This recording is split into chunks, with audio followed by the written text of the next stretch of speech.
ዋና ሀሳቡ ስለ ሀቢት ነው። ሀቢት ማለት ምንድነው? ልማድ ነው ታውቁታላችሁ።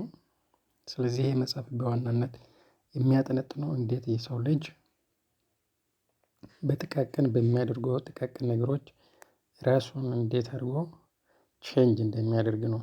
አቶሚክ ሀቢት ፎከስ የሚያደርገው ማለት ነው። ይሄ መጽሐፍ ብቻ ሳይሆን መጽሐፉ ብዙ መጽሐፍቶች አሉ። ለምሳሌ ሃው ቱ ዊን ፍሬንድስ ኤንድ ኢንፍሉዌንስ ፒፕል የሚል አለ። እሱ ሌላ ጊዜ እናያለን። ዛሬ ግን ይህንን መጽሐፍ እንድታነቡ እጠይቃችኋለሁ። ይህ መጽሐፍ ወሳኝ መጽሐፍ ነው። አለም ላይ ኢትዮጵያ ውስጥም የተለያዩ ሰዎች እየተረጎሙ ወይ ደግሞ እያብራሩ ለብዙ ሰዎች እያደረሱ ነው። መጽሐፉም እንደ መጽሐፍነቱ ብቻ አይደለም። ብዙ ሰዎችን ቼንጅ አድርጓል። ኢቭን በሚሊየን የሚቆጠሩ ሰዎች በዚህ መጽሐፍ ራሳቸውን ለውጦ ያገኙ ሰዎች አሉ። ስለዚህ እናንተም ይሄንን መጽሐፍ እንድታነቡ እላለሁ።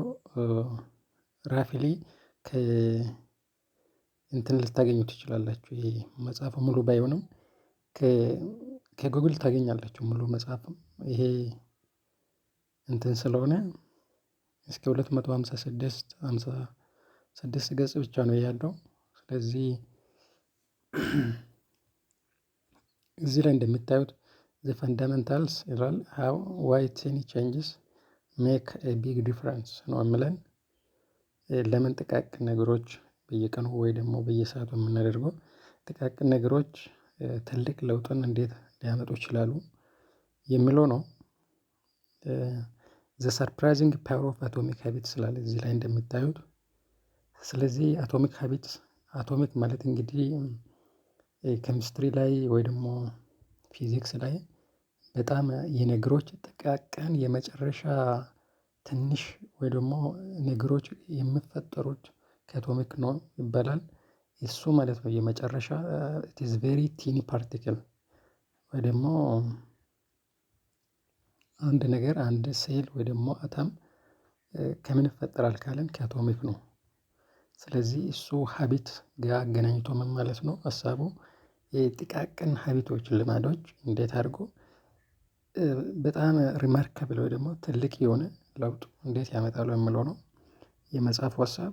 ስለዚህ ይህንን መጽሐፍ በተቻላችሁ መጠን ከክሮምም ይሁን ከማንኛውም በማውረድ እንድታነቡ ነው ይሄ መጽሐፍ የምመክራችሁ። እኔ ይሄ መጽሐፍ ብቻ ሳይሆን ሌላም አለ። እንደ ቅድም እንደነገርኳችሁ ሃው ቱ ዊን ፍሬንድስ ኤንድ ኢንፍሉዌንስ ፒፕል የሚል አለ መጽሐፍ። እሱም በጣም እሱ ደግሞ የሚያወራው ስለ ሪሌሽንሺፕ ነው። ፕሪንሲፕል ኦፍ ሁማን ሪሌሽንሺፕ ከሰው ጋር እንዴት አድርገን ዲል ማድረግ ወይ ደግሞ ከሰዎች የምንፈልገው ወይ ደግሞ ሪሌሽንሺፕ ነው ቶታሊ እሱ ነገር የሰው ባህሪ ቢሄቨር ሳይኮሎጂ የተለያዩ አይነት ያጠናል እሱ ላይ ያተኩራል በአብዛኛው። ይሄ ደግሞ ስለ ፐርሰናል ዲቨሎፕመንት ነው ኢንተርናሊ ፎከስ የሚያደርገው የአቶሚክ ሀቢት ማለት ነው። ሶ እዚህ ላይ እንደምታዩት ዋት ፕሮግሬስ ኢዝ ሪሊ ላይክ ፕሮግሬስ ወይ ደግሞ ሂደት ምንድነው የሚመስለው ነው። ይሄንን አንብቡት። እኔ ለእናንተ አላነብም እንግሊዘኛ አይከብዳችሁም መቼም ይሄንን አንብቡትና ተረዱት ከዚህ ጀምራችሁ ማለት ነው። ኢማጂን ዛት ዩ ሃቭ አን አይስ ኪዩብ ሲቲንግ ኦን ዘ ቴብል ኢን ፍሮንት ኦፍ ዩ ይላል። ከዛ ይላል ይቀጥላል። ይሄ እንትን ሙቀቱ በጨመረ ቴምፕሬቸሩ በጨመረ ቁጥር ያ ለውጥ አያሳይም ወደ አይቀልጥም ማለት ነው ያ በረዶ። ስለዚህ እየሄደ መጨረሻ ላይ እዚህ ጋር ሰርቲቱ ሲሆን ምንድነው የሚሆነው አይደለ አይሱ በረዶ ይቀልጣል ይላል። ይቺ ምንድነው አንድ ላይ ፕሮግሬስ ወይ ደግሞ ሂደት የጥቃቅን ነገሮች ድምር ውጤት መሆኑን ነው የሚያሳየን ማለት ነው። ስለዚህ ይሄ መጽሐፍ በደንብ ያንብቡት። ለውጥ ማምጣት ከፈለጋችሁ ከጥቃቅን ነገሮች ጀምሩ ይላል። መጽሐፉ ቼንጅ የሚያደርግ ነው። በአጭሩ የሰውን ልጅ ቼንጅ የሚያደርግ የሰው ልጅ ላይ ተጽዕኖ የሚፈጥር መጽሐፍ ነው። ሜይቢ ስለ ስራ ሊሆን ይችላል። ሜይቢ ስለ ፐርሰናል ዴቨሎፕመንት ሊሆን ይችላል። ሃው ቱ ሪድ ተማሪም ከሆናችሁ የተለያዩ አይነት ምክሮችን ይሰጣል መጽሐፉ።